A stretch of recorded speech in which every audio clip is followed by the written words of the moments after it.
নমস্কার বন্ধুরা, mix fusion সোমার পাকশালায় আপনাদের সবাইকে স্বাগত। একদম রেস্টুরেন্টের মতো চিকেন তন্দুরি বা চিকেন টিক্কা বা চিকেন কাবাব যাই বলুন না কেন, বাড়িতেই খুব সহজে বানিয়ে নিতে পারবেন খুব কম সময়ে। সেই রেসিপিটি আপনাদের সাথে শেয়ার করব। একেবারে রেস্টুরেন্টের মতো খেতে হবে এবং অসাধারণ কিন্তু এর ফ্লেভার। তো চলুন, এই চিকেন তন্দুরি বা চিকেন তন্দুরি টিক্কা এই রেসিপিটি বানানোর জন্য একটা আমি মশলা বানিয়ে নিচ্ছি। এই মশলার মধ্যে দেখুন, ভাঙা কাজু দিয়েছি 1 চামচ দিয়েছি চারমগজ। এবার এর মধ্যে দিয়ে দেব কয়েক কোয়া রসুন, দিয়ে দিচ্ছি একটা পেঁয়াজ, 2 টুকরো আদা ছোট ছোট, তারপর দিলাম একটা টমেটো। এবার এর মধ্যে দিয়ে দিচ্ছি ঝালের জন্য কাঁচা লঙ্কা, আর এখানে দিয়ে দিচ্ছি টক দই। দিয়ে এটা একটা মিহি পেস্ট বানিয়ে নিলাম। এবার চিকেনটাকে আমি পরিষ্কার করে ধুয়ে জল ঝেড়ে নিয়েছি। চিকেনটার মধ্যে কিন্তু একটুও জল থাকা চলবে না, সেজন্য দেখুন একদম পরিষ্কার করে ধুয়ে একদম জলটা একদম পুরোপুরি শুকনো করে নিয়েছি। হাত দিয়ে যতটা সম্ভব নিগড়ে নেবেন। এবার এই যে মশলাটা রেডি করলাম, এই মশলাটা এখানে বড় চামচের 2 চামচের মতো দিয়ে দিলাম। দিয়ে দিচ্ছি এখানে কাশ্মীরি লঙ্কার গুঁড়ো, দিয়ে দিচ্ছি জিরে পাউডার ড্রাই রোস্ট আর ধনে পাউডার ড্রাই রোস্ট, এই দুটো ড্রাই রোস্ট করে দিয়েছি। এটা দিলাম কসুরি মেথি, কসুরি মেথিটাও কিন্তু ড্রাই রোস্ট করে দিয়েছি। দিয়ে দিলাম পরিমাণ মতো লবণ, আর দিয়ে দিচ্ছি এখানে সাদা তেল, খুব সামান্য চিনি দিচ্ছি টকটাকে ব্যালেন্স করার জন্য, আর দিচ্ছি এখানে কাবাব মশলা। চিকেন তন্দুরি, চিকেন টিক্কা বা চিকেন কাবাবে এই মশলাটা দিলে কিন্তু দারুণ একটা ফ্লেভার আসে। তো আপনারা অবশ্যই কাশ্মীরি লঙ্কার গুঁড়োটাও ব্যবহার করবেন, তবে কিন্তু এরকম কালারটা পাবেন একদম রেস্টুরেন্টের মতো। সমস্ত কিছু একসাথে খুব ভালোভাবে মেখে নিচ্ছি যাতে প্রত্যেকের গায়ে মশলাটা লেগে যায়। এবার এটাকে আমি 3-4 ঘন্টা ম্যারিনেট করতে দেবো। আপনারা চাইলে আরও বেশি সময় ধরে ম্যারিনেট করতে পারেন। যতটা সময় ধরে ম্যারিনেট করবেন ততটাই চিকেনটা সফট এবং জুসি হবে এবং ফ্লেভারটাও ভেতরে ভালোভাবে ঢুকে যাবে।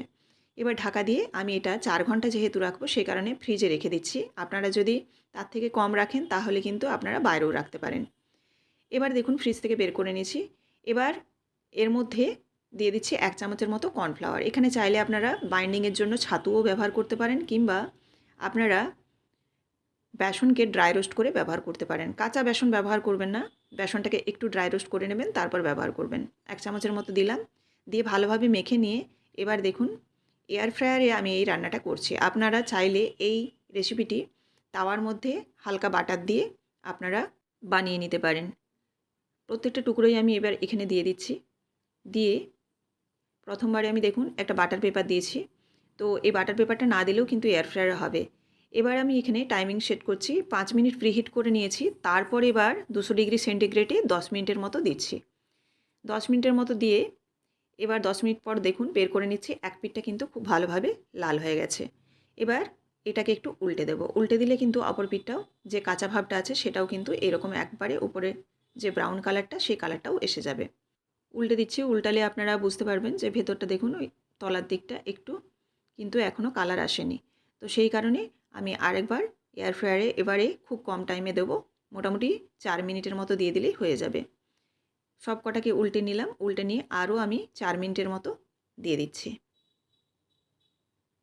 4 থেকে 5 মিনিটের মতো সময় লাগবে চিকেনের সাইজ অনুযায়ী। এবার দেখুন 5 মিনিট পর বের করে নিচ্ছি। আর এখানে যেহেতু বাটার পেপারটা দিচ্ছি সেই জন্য কিন্তু টাইমটা একটু বেশি লেগেছে। যদি বাটার পেপার ব্যবহার না করেন তাহলে কিন্তু টাইমটা আরও কম লাগবে। এই যে দেখুন আমি এটায় বাটার পেপার ব্যবহার করছি না।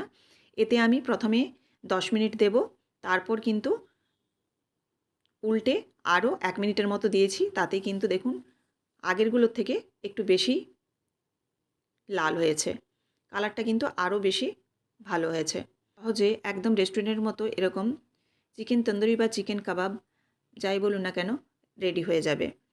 এগুলো আপনারা স্টিকের মধ্যে দিয়েও করতে পারেন, তবে এখানে আমি কোনো রকম স্টিক ব্যবহার করিনি, সোজাসুজি এয়ার ফ্রায়ারে বসিয়ে দিয়েছি। আপনারা যদি তাওয়ায় করেন স্টিকে করেও দিতে পারেন। এই রেসিপিটি আপনাদের কেমন লাগলো অবশ্যই আমাকে কমেন্ট করে জানাবেন। ভালো লাগলে অবশ্যই একটা লাইক করে দেবেন। আর অন্যান্য বন্ধুরা যাতে দেখতে পায় সেজন্য কিন্তু অবশ্যই আপনারা শেয়ার করে দেবেন। ফেসবুক থেকে দেখে থাকলে অবশ্যই পেজটিকে ফলো করে দেওয়ার অনুরোধ রইল।